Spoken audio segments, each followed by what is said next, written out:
What is going on, everybody? Quancredible here to bring you the review for Black Clover episode 159. And immediately, you should notice something. If you don't, it is okay, because I probably wouldn't notice it either. But if you did notice it, new lighting. So there's that.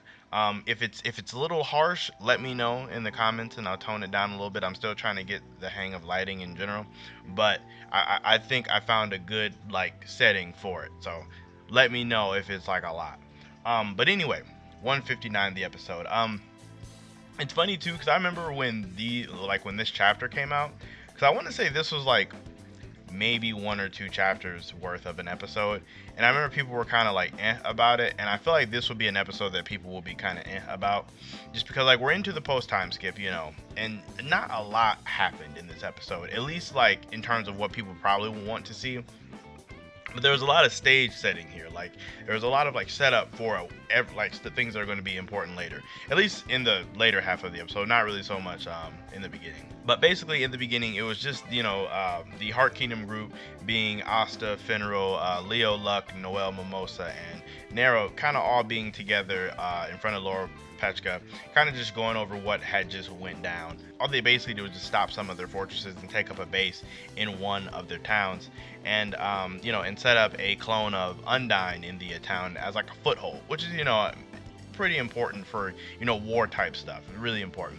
And even Noel notes that Laura Pechka is amazing being able to even do this, like being able to set up a barrier all the way in another country using a clone of Undyne is just crazy. And supposedly it's the same barrier that's over the Heart Kingdom. So really impressive stuff from Laura Pechka, at least noted by Noel. It makes sense, she's the Heart Queen, so it really makes sense that she'd be able to do something this impressive. Aside from that, not a lot like really crazy happened. We do get this moment inside of the chambers where Luck and Leo want to go up against Gaja, and it's really funny because Laura Pechka wanted to hop in the manga. I enjoyed that moment, and in the anime I really like how they kind of did it, how she wanted to hop in as well. But Undyne's like, we should probably just go take a bath instead, something a bit more elegant, befitting of a queen. And it's really funny because like all of my manga readers, well, not all of them, but I know a good bit of them were waiting on this scene. Like this was the only highlight scene that they thought they were going to get for this week. And if you're an anime only, I'll put the panel up. I won't put it up for too long, but I'll put the actual panel up from what a lot of people thought was going to be in this episode. So you let me know if you think we were robbed here. Some bracelets and everything. Daddy, you better get the best for me. Hey, Daddy. I know lots of manga readers were really expecting this, but seeing as how like they tend to adapt the anime to the manga, it makes sense that they didn't quite go this far with the bath stuff. I mean, it makes sense. They're not going to go all the way how they did in the manga. Just saying, I mean, this is just crazy. Like, so it makes sense. One thing I will say though about this scene is I do kind of like a bit of the addedness to it. Like with some of the context, like the fact that they added Nero to the scene was really cool because she wasn't there, and this was one of the things that like I was always wondering about, like when I was reading through it, is like it was the lack of Nero in like the beginning of the post time skip, because in the manga we didn't really get this here, but in the anime, she's with Asta, she's with Noel, Mimosa, she's like around. So it definitely is nice to see that the anime studio is adding more shots of Nero. Also the whole thing's about talking to them about who's dating Asta. And even the Laurel Pechka ex-Gaja shippers are in shambles right now, as she says that is not even on the table. It's not happening. Gaja probably feels the same. I personally was never one of the Gaja and Laurel Pechka shippers. Like I was just like whatever. I didn't really ship either one of them with anything. I feel like the only reason people do is just because they're together a lot, which I mean, that's kind of all shippers do, is just if you are seen within the vicinity of another character that you're just getting shipped. So I mean, that's kind of that. As for the other parts of the episode, when they were all together in the chamber, because I kind of segued off of that, but when they were all together in the chamber, this moment was really funny when this random Heart Kingdom citizen busts in and it was like a wild Charmy appears. チャーミンが出没しました。ホトヘール like it just played in my head, the little theme when a wild Pokemon appears. That's just what I thought of immediately. Um, so it was just really funny to see that Asta go off to save, or not save, but try to stop her. And we even got to see a little bit more of how Asta is flying, because he kind of talks it over like when he's doing it, or goes over it in his head, which I think is really useful for us as the audience, because I feel like in the manga they didn't really explain it at all. But he's just like, yeah, I'm controlling my anti-magic. So he's literally controlling the flow of his anti-magic to make his sword, lift up or levitate so he can fly. If anything, I would definitely consider this more so a levitation versus a fly. I know that's super nitpicky on like if it's levitating versus flying, but I'm not even gonna get into that, because that could be a whole thread if you're a comic book reader. I know people will argue like very, very small tidbits like that. Anyway, but moving on to actual, Asta stopping Charmy. It was really funny because we got to see like seeing Charmy for the first time in the post time skip. She's really fat, like she's huge. She's like, she looks so cartoony now, and I really enjoyed it. I definitely was not expecting Charmy to look like this coming into the post time skip. Because granted, a lot of characters have. Like there are characters like Leo and Asta who look very different from how they used to look. But then there's characters like Noelle, Mimosa, Luck, who don't really look all that different. So I was expecting, I don't know what I was expecting from Charmy, but to see how just plump she was, it was really funny. It was also great to see how powerful she was. The fact that like Poltroff couldn't stop her once she, made her giant like sheep thing that was like leaving the forest about to attack the nearby town. It really does show how powerful Charmy's magic can be, because it's like you can't touch it. Like Poltroff tried to wrap it up with his vines or his plant magic and just couldn't, because she could just go through it, because it's like cotton. So like you could almost think of it as how actual cotton is, like how you could just go through it, and I guess if you just put it back together and like kind of knead it, it'll go back together. One thing that I think people might get upset about that I do want to explain in the video is why Asta couldn't necessarily stop it with his anti-magic alone. And it's one thing that I want to like go back to, because things like this have been shown previously in Black Clover. So like if you take when his very first mission with Noelle and Magna, when there was fog covering that entire town, like his Demon Slayer sword could cut through the fog and like negate it, but there's still fog around. Or even with Lotus, back when Noelle, himself, and Luck were all trapped in that like smoke, he could cut through the smoke, but there's just so much smoke around, he couldn't stop all of it. And this is like a thing that Asta necessarily cannot stop, is magic like that. So you think he'd be able to cut and negate everything, but that's not necessarily the case, because just because there's so much of it around, his anti-magic simply cannot stop all of it. It just keeps coming back. So like even though he's cutting, it's just coming back and coming back and coming back, so he just can't stop it.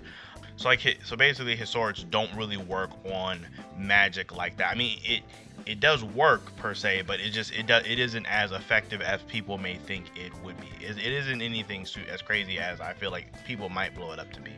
Another thing, in case anyone was thinking, you can't use the Demon Destroyer sword to stop it, simply because that only stops cause and effect things. So like if you're poisoned from magic, you can be unpoisoned, or if you're paralyzed or shocked, you can be unparalyzed or unshocked. So it doesn't necessarily stop like active magic effects, like actively being surrounded by cotton. So that's why he could not do that, in case anybody was wondering or was upset about how that happened.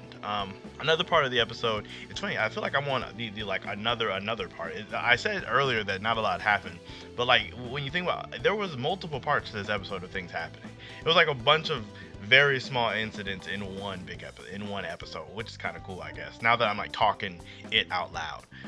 But the other part of this episode that was really small, that I feel like I don't remember us getting, was the little small scene of Leo and Luck versus Gaja, and they were sweating. Like I don't know if you see that there were sweat on their heads. Like they were trying. Granted, this wasn't like all out, completely bloodlusted, but there was definitely effort on their part. Whereas Gaja was just sitting there, just stone face. Like Gaja was not pressed at all. So really shows or speaks for herself with Gaja's strength.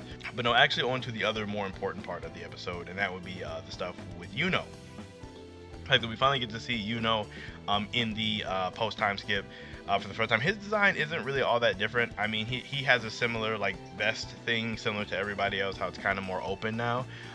It seems like everybody's vest is actually more open except for Mimosa's, actually, now that I think about it. And I always wondered what the reason for that was, but now when I really think about it, I feel like Tabata probably just wants to show off more of people's actual costumes or like their actual designs, because before I guess you really couldn't see it because the cloak was kind of covering it, like you couldn't see the top half of anybody's shirts. So I guess like now you can really see more of people's actual designs. That's my own personal theory for it. It's not like anything crazy, but yeah, we get to see Vice Captain, and it was kind of like, it wasn't as crazy as a reveal. Like I was talking to somebody about it before, and like I was saying that it kind of, the way that the anime has done it, the reveal wasn't as crazy because we got to see a couple episodes ago, get promoted to the rank of like first class senior Magic Knight, which is the rank of vice captains. Like that's the rank that vice captains are.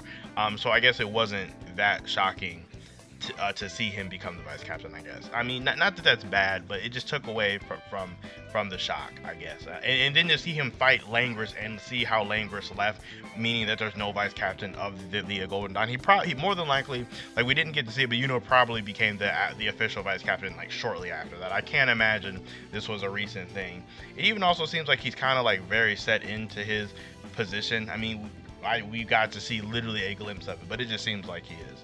Yeah, we get to see, him basically returning back to Hajj, because, this dude Ralph has a message for him, and he says he's, like the spitting image of Lord Seal, and that, like, is a prince of the Spade Kingdom, which is a crazy, crazy reveal for the anime. The fact that, is just a prince. So next episode, we will get to see more of, like, what Ralph has to say about this. It's really interesting to me just because, like, from the next episode previews, because I always watch those, but like we get to see like this dude with like a beard, and like I'm assuming that this is Yuno's dad. Like it could not be, but I personally think it's going to be like what his dad looks like. So we actually get to see Yuno's dad's face. I'll be hyped because I have no idea what his dad looks like. I mean, Ralph says he looks like Yuno, or Yuno looks like him, but to actually see him is going to be cool. We see another chick, which I'm assuming is his mom, just because she has black hair. These are just my assumptions. If you haven't guessed already, the manga covered this, but like it seems like the anime is going way more in detail, which is what I really like. I really feel like this is what anime should be primarily used for, is to go more into detail on these kind of things. So I'm really, really excited to see the next episode. Yeah, but that's basically all that actually happened. It wasn't like a crazy episode or anything like that. I give it like a 6.5. It was just a really mild episode with like a bunch of really small events to kind of put it together. But yeah, let me know how you guys feel about the episode down below. Let me know how you guys feel about some of the shipping that was going around in the bath scene, or about Gaja versus Leo and Luck. Kind of just how Gaja is that much stronger. Also, let me know how you feel about being the actual prince of the Spade Kingdom. Definitely that like adds a lot to it. I may make an entirely separate video about like being a prince and how this affects the actual story. Let me know if you guys actually would be down to see that, just like to kind of get out a lot of the thoughts about it, because you could make an entire video about that in itself if you really wanted to. So make sure you guys like the video as well as sub to the channel for more content, like the video possibly coming out later on this week. You never know. Outside of that, you guys enjoy the rest of your day, and I will see you in my next video.